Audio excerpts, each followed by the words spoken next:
Hey everybody, it's Trig at Trigger Tactical here. Taking a ride. Put on my shades. I'm gonna give everybody today a few memories that I have of Dr. Kenneth Leistner. I'm not talking about him like he's dead, because he's certainly not dead, but just just kind of thinking about him today and thinking about some of the things that went on in that period of time in my life.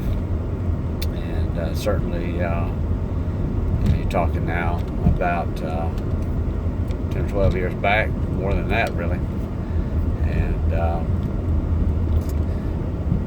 lot of things, a lot of things that Leistner did that people either unaware of now or completely misunderstood. I met Dr. Ken. Corresponded with him before I ever actually met him, but going back to about 1997, maybe 98. At that point in time, I was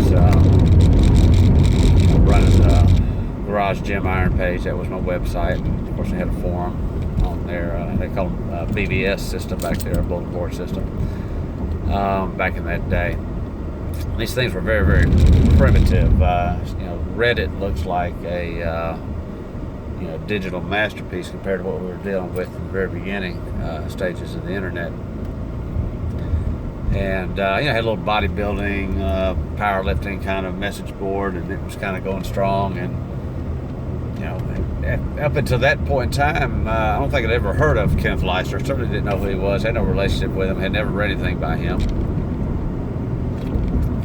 And some of the people, the members of the little community there, were familiar with him from his articles in Powerlifting USA, his Steel Tip newsletter, and some things like that. But so there's a lot of discussion about him. He's the high intensity guru, and the 20 rep squats and all that kind of stuff that was going on. And then one day, his posting shows up on the message board, and it's signed Dr. Ken. Now, back in those days, and probably really still to some large degree, it wasn't unusual for somebody to put a posting up under a fake name, and kind of figured that's what had happened.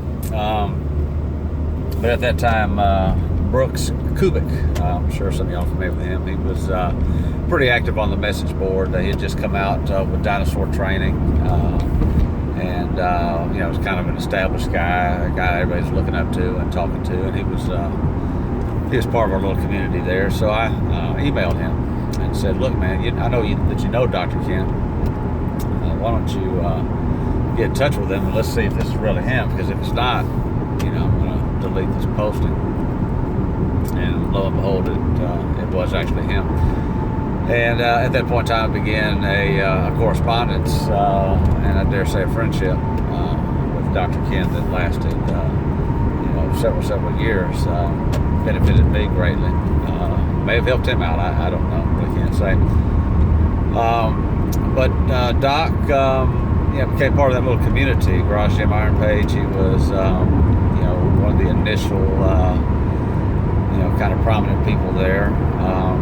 And kind of was that high intensity kind of a coach, kind of a guy that you saw in the Steel Tip, and that you maybe read about in his kind of stories in Powerlifting USA. Well, that's what he was.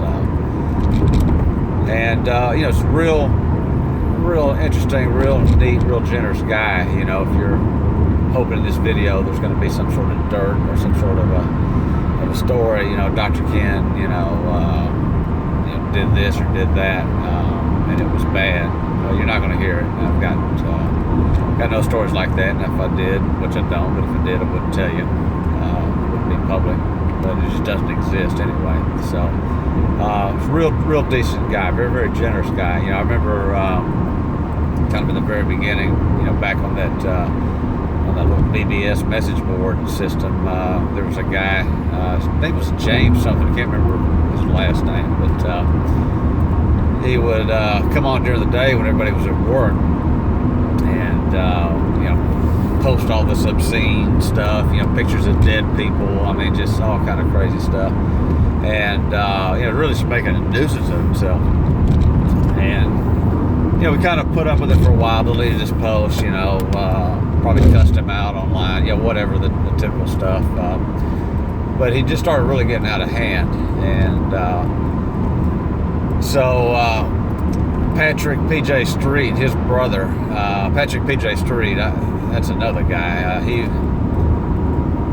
ended up working with Ralph Carpinelli or Teddy Lambrides or something like that out of Cincinnati. Became pretty much his own little guru type self. But I think he was attached to Holly Mitchell for a while. I know a business partner, maybe romantically. I don't know. I can't assume, but possibly. I think Holly Mitchell's an IFBB pro now, but back then PJ was just a young kid, but he had a brother who was a kind of a computer whiz. Tracked this guy down to some public library, using his IP address and so forth and so on. Tracked him down to some public library in Georgia or something. So Doc and I, decided that we were gonna, I was gonna drive from Texas. Doc was gonna drive from New York, and we were gonna meet in Georgia at this public library and tear this guy's head off. I mean, and we were gonna do it. I mean, it was not like a joke or some kind of sarcastic, thing that we were playing at. That's what that's what we were gonna do. I think like maybe a day or two before, I was gonna take days off from work and everything. And this guy kind of ceased and desisted himself. Actually got online and apologized. Said he was sorry for doing it all. He'd never do it again, and all of that. And that was not atypical, for that time and that period. Doc's, like I said, is a real generous guy. Once I kind of established that correspondence with him, and as a guy, I personally didn't know anything. I knew what everybody else knew who didn't know anything. What the magazine said, what I thought might work, and that type of stuff. And Doc really, he provided a lot of information to me. Introduced me to a lot of people. There's a lot. Steve Baldwin, was former powerlifter, guy operated a personal training facility out of, I can't remember, it was kind of probably later, but it was an elite level powerlifter, really, really decent guy. Paul Kelso, the author. There's a lot of people that Doc introduced me to, but he like I said, he was real generous with information, real generous with advice, and of course he did it in his own style. I mean, he kind of had that curmudgeon kind of a thing going, that New York sort of an attitude. But if you kind of get past that, which is just dealing with somebody's personality, I'm not going to say underneath it all or buried down deep. I mean, it was right there on the surface. This guy was really a decent, generous guy. Or is. I shouldn't say what. He's not dead. But he is a decent, generous guy. There's nothing at all, seriously, to come home from work and there would be a UPS package with some kind of, gym equipment in it. He would send me pints of ice cream. How do you send pints of ice cream from New York? It's expensive. This guy, just that was who he was, man. What he was, really kind of furthered me along. Roughly, this has been 1999. Kind of fast forward. I was working for University of Texas with mental health people with HIV, kind of an odd combination, but that's what I was doing. And I was going full time to business school at Turner University. Married, had a young family, and and somehow or another decided I want to get to the gym business, which I was actually in for 8 years. But got with Doc, and he had some Nautilus 2ST super smooth technology, which is what the 2ST stands for. Equipment in 10 or 11 pieces. Hooked me up with what's that guy's name from Mike Adolphson, Reflex Fitness, who ended up he built all the stuff for I'll think of that name here in a minute. Anyways, he's a big time guy. Built a lot of stuff that other people put names on. High end gym equipment. Hooked me up with Mike Adolphson, so I can get me a power rack and some different things. And in any case, Sorinex equipment. Mike Adolphson was making Jim Soren's equipment for quite a while. But anyway, spent about $20,000 on a bunch of equipment from Ken. Flew up to New York to pick it up at his house. He had rented a Hertz moving van, big one, and stayed at Ken's house for a day or two.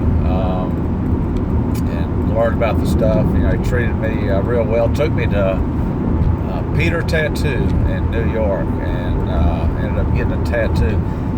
Go to New York, come back with a tattoo and a bunch of Nautilus equipment, and the tattoo was on Ken, man.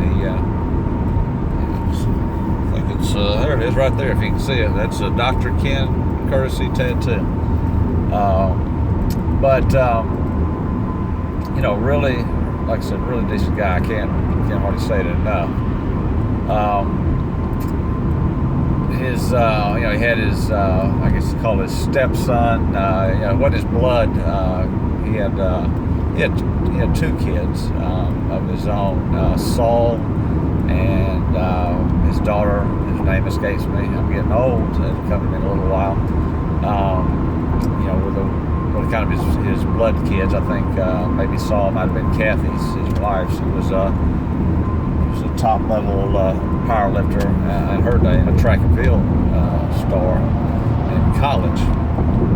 But in any case, his stepson or adopted son, whatever you want to call it, Gregory Roman, was getting his start as a strength and conditioning coach for the Houston Texans when they first came, out as an expansion team. So got to kind of hook up with the Texans organization in the very beginning on a very just more of a guest privilege, but spent a little time in their weight room and met some people, and kind of Dan Riley, who was a strength conditioning coach at the time, met him and interacted with him. And Ken was always kind of looking out for me in those days. Put an opportunity in front of me to write for the high intensity training newsletter. Him and Lambrides, Carpinelli, Ken Manny, those guys were all, and of course Ken himself and some other guys were all writing these articles for high intensity training newsletter, which was going out to NFL teams and basically the strength conditioning field. Allowed me to write some articles for that, and I became a published author. And that's actually something I still use on my resume. I am published in the strength and conditioning field. Of course, it's been years since I've been published, but I have been. A lot of people can't say that. But that's the kind of guy. That's the kind of guy he was.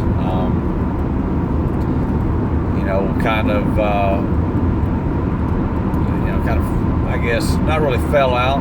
Didn't have any disagreements, so to speak. But towards the end of what would that have been? Probably about 2002, 2003.